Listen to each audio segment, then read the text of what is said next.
Good morning mga kois, no? Good morning, good morning. May kwento lang ako tungkol sa buhay-buhay ko. Kasi naging bahagi na rin tayo sa social media, kahit papano. Naging small content creator. Ngayon, may share ko lang kung bakit napunta nga ako sa construction industry. Kasi hindi ko talaga experience yan noon pa. Ngayon na lang yan, ngayong taon na lang.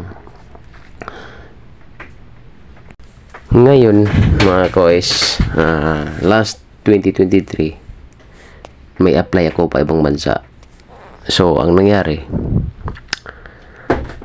okay na ang lahat, nakapilis ko, medical na. Itong si agency naman, panay pangako na maghintay-hintay lang kami ng aplikante. Kasi ang laki na talagang nagastos namin eh. Isa pa, hiram yun sa kaibigan ng magulang. Tapos, hintay kami hanggang January 2024, pumasok ng bagong taon. Diyos ko po. Ayun na nga, February. Hinintay ko pa ulit nun. February.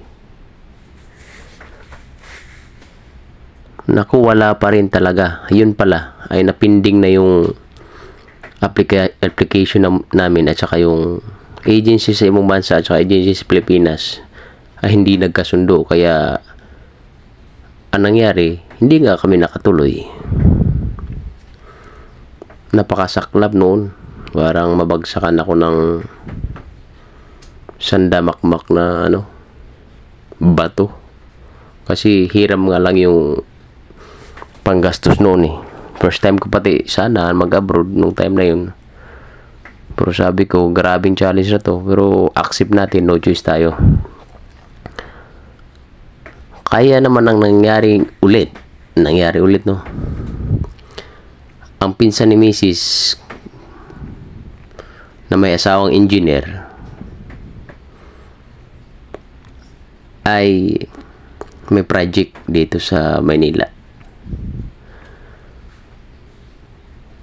So tinawagan niya yung pinsan niya na may asawang engineer na papasukin ako sa company or sa agency na talagang hindi ko naman experience ang magkaroon ng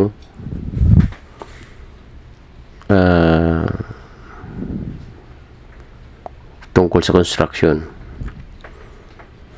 Pero yung construction na pinasukan ko, hindi naman talaga literal na construction kasi yung tipong initan, ganito ganyan. Nasa loob lang kami ng building.